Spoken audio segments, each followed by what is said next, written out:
Hello YouTube, it's Rumbling Man here. In my most recent video, we reviewed and demoed the new Glarry G2 GJazz Bass. But I let you know a little cliffhanger at the end that in the next video, we would be comparing it to the older jazz bass model that is currently still available, which is Glarry's regular GJazz Bass, okay? Price difference here of $70, but the G2 has some significant upgrades. Tonight, we're going to compare the key differences between these two basses, and I'm also going to answer some of your questions that you've been asking me since the review. So make sure you stick with me. Let's take a listen.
So guys, welcome back to the Rumbling Man channel. If you've never been here before, this is a guitar and bass channel.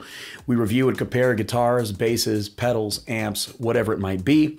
And we also have some tutorials here and there, so you are welcome to subscribe. In fact, I ask you, please subscribe to me. I would love to have you here. So this is a tale of two basses that look otherwise identical, other than a few key differences. And we're gonna talk about those tonight. We're gonna address, what exactly is different between, the Glarry GJazz Bass and then the new upgraded Glarry GJazz 2.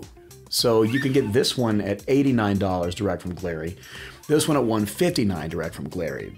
So at a price point difference of about $70, is it worth spending the extra money to get this one rather than this one? After all, they sure do look alike. But yet there are some differences that we're going to dive into this evening. And then, like I mentioned before, in addition to hearing some more demos, I am going to address kind of the three main questions that I've been getting regarding the new Glarry G2 upgrade GJazz Bass. So what I want to do first real quick is just kind of give you a brief rundown of the specifications, or maybe not all the specs, but just the key components of each bass, and just kind of illustrate for you real quick what's different, and then we'll listen some more, okay? So this is the original Glarry GJazz Bass. It has a basswood body. Now here's difference number one. Whereas the old one has a basswood body that's probably, kind of cheaper in basswood, the new one, the Glarry GJazz 2, has a premium basswood body. I can feel the difference even when I pick up the bass. This is a thicker and nicer piece of wood, okay? Also, the original Glarry GJazz Bass is advertised as simply having a maple neck and a rosewood fretboard. So we don't know, what kind of maple, what kind of rosewood, maybe kind of generic, cheaper and stuff. While the new Glarry GJazz 2 is advertised as having a Canadian hard maple neck and a hard maple fretboard. So obviously hard maple being a wood upgrade, okay? So really visually, the fretboard is the only real visual difference when you put these two basses side by side, other than the, obvious difference of rosewood versus maple. You don't really see a lot of difference, or hardly any, at first glance. However, if this were just a rosewood and maple debate, I could play them each for you and give you my opinion and turn off the camera. But that's not exactly the situation here, because it's not really a rosewood versus maple situation.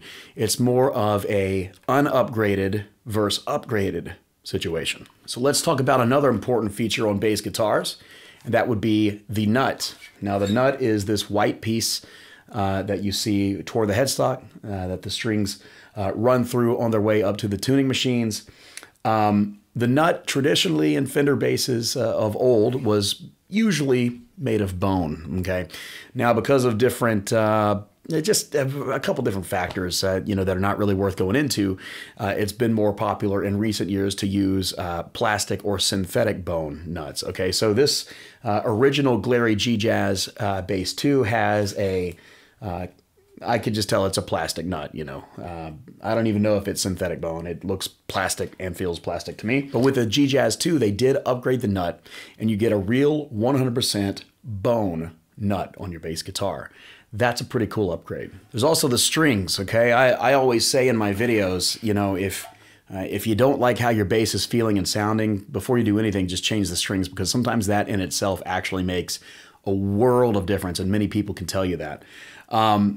Interestingly, two different sets of strings here. These are the Glarry round wound bass strings as sold on their website. And then someone did correct me because I didn't know in my last video what strings these were. I guessed that they were GHS, but these are actually Warwick bass guitar strings. Honestly, yes, there is a big difference in the two strings. I actually don't hate the Glarry strings, but yeah, these are better strings, so you get quite an upgrade there. And then there's the main part of the bass that determines what your sound is, and that is the pickups, okay? And these pickups are just very generic, probably overseas manufactured, cheap jazz bass style pickups. Nothing special about them. They're just the generic, you know, overseas kind of thing. These, however, are Wilkinson pickups. And if you know anything about Wilkinson, I mean, you know, the vintage brand of guitars and basses, they use, you know, Wilkinson hardware, Wilkinson pickups. This is actually a pretty cool upgrade because Wilkinson stuff you can get for not a ton of money, but it always does a great job, okay? So that's yet another upgrade on this bass is the pickups, you know, the part that produces the electronics of the sound itself. So what I want to take a look at here is, you know, I did mention in my first video that I thought it's probably worth the extra money to get this one, but is it worth it for you? Well, we're going to take a look at the questions that you've been asking me and try to answer them, and we are going to do a more in-depth pickup demo in just a moment. But real quick, let's listen to both these bass guitars in a mix with piano and drums just to see how they sound with other instruments. We're not using any major effects. We're just going straight in through my Focusrite Scarlett interface. Let's check it out.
All right, let's talk about some of your questions, okay? Does one weigh more than the other? Is one of them heavier? And the answer is yes. I've been determining that myself because on the website, from what I've seen so far, it tells you the weight of this bass, but this one, it tells you the weight of the package. I was not able to weigh these on an official scale, unfortunately, but I can just definitely tell you that the Glarry GJazz 2, the new upgraded bass, is significantly heavier than the GJazz 1. This original GJazz is a much more lightweight bass. The ultimate reason for this is going to be upgraded wood in the GJazz 2. So if you're wanting to get a Glarry, but weight is a big factor to you, you might actually want to consider getting the original. But honestly, before you go that far though, I think the benefits of the G2 really make it more worth getting, okay? So we're talking a price difference here of $70. Think about if you were to get this yourself, you know, how much money would you spend making the same upgrades? Would you end up spending, you know, $70 by the time you were done? And even then, with cheaper wood, would you really have a product that you are proud of? I'm not sure, okay? Honestly, I can tell you this particular bass right here, even though it's heavier, you know, I'll put on a nice padded strap and play it because to me, it's actually stage worthy. And to me, it's actually studio worthy. So there's a lot of things to take into account, and I wouldn't let weight alone be the factor that sways your decision. Another question is, does the new GJazz 2 neck dive like the old one? Yes, there is some neck dive, but not quite as bad. I mean, the old one, like literally tonight, as I've been sitting here making the demos, it just kept neck diving and falling to the floor. Why is that? Well, because the neck is, you know, probably got a heavier substance of wood to it than the body. It's a very lightweight body. Now, the new one, I mean, will it neck dive? I mean, yeah, it will, but not quite as bad as the old one. You know, whereas this one has a major neck dive, the old one, the new one, to me, I can kind of live with, you know, a less serious neck dive, even though it does still neck dive. If neck dive is a factor for you, you might just want to look elsewhere, because usually with affordable basses that have more affordable bodies, you know, neck dive can be an issue. But I think with the G2 here, it's less extreme than it was with the original GJazz. Now, this third question I want to address is something that we should really talk about more often, okay? Is it really worth the extra money for the playing experience? To me, absolutely yes. Now, this is, of course, a matter of opinion, but let me just tell you, okay, I wish that every bass review on YouTube would mention the finish and the wood, how it feels on the back of the neck. Because to me, when I get a bass, that's pretty much the most important thing, because I can upgrade pickups, I can upgrade a nut, tuners, bridge, but upgrading a neck is possible, but it's a big pain and it's expensive, okay? We've got two different woods here. We've got the original maple and then the hard Canadian maple. To me, there's a big difference between these two necks. When I play this bass, which is the original GJazz 1, I don't really feel like I'm playing a quality piece of wood. You know, it looks rough wood. I think there might be some finish to it, but there are spots where I can actually feel the wood grain.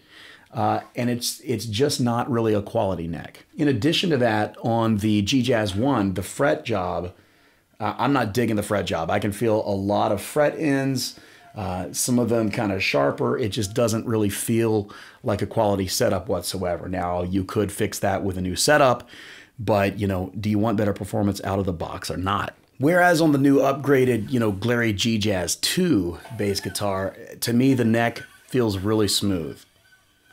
You know, I don't feel like I'm feeling the wood grain. I don't see the wood grain, and I don't feel the fret edges. It's actually a really good fret job. So honestly, out of the box, this bass came to me pretty playable.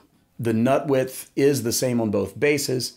I still think the first GJazz has a chunkier or thicker neck, just because to me it's harder to play than the new GJazz 2. That said, I have not been able to prove that so far. It's just something that I really feel. But I do think that they both have a fairly chunky neck, which you can watch my review of each one of these basses, you know, for more comments on that. That said, to me, you know, the GJazz 1 is a bass that, to me, it's hard to play and it doesn't feel like a quality instrument. But to me, the GJazz 2 is a progression. It's a step in the right direction. It sounds good. It feels good to play. To me, it's stage worthy right out of the box. You know, do a quick adjustment on it, tune it up, stretch the strings. You could play a gig with it that night.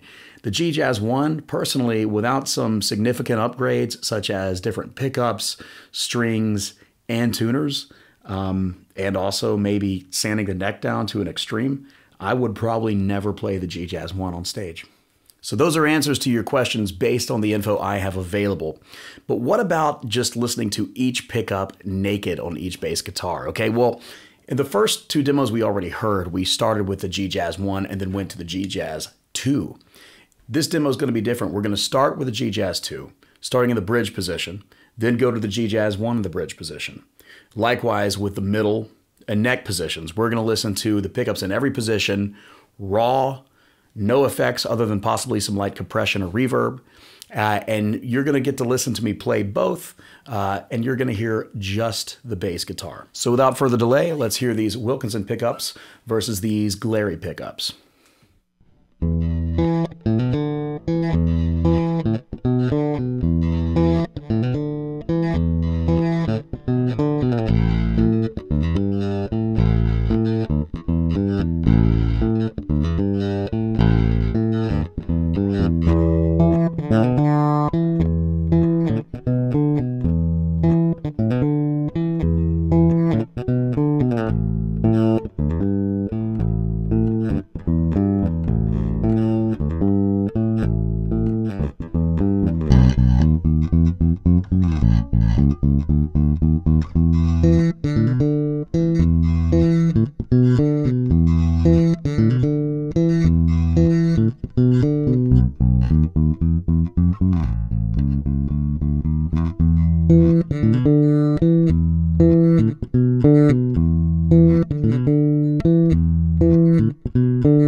Let me know in the comments what you thought of that demo, what you think of the sound difference between the two. Whether we agree or not, I contend that the G2 with the Wilkinsons sounds a whole lot better. My own observation, playing the demo myself, is that these pickups in the Glarry GJazz 1, they have a nicely smooth sound to them, but there's not much definition.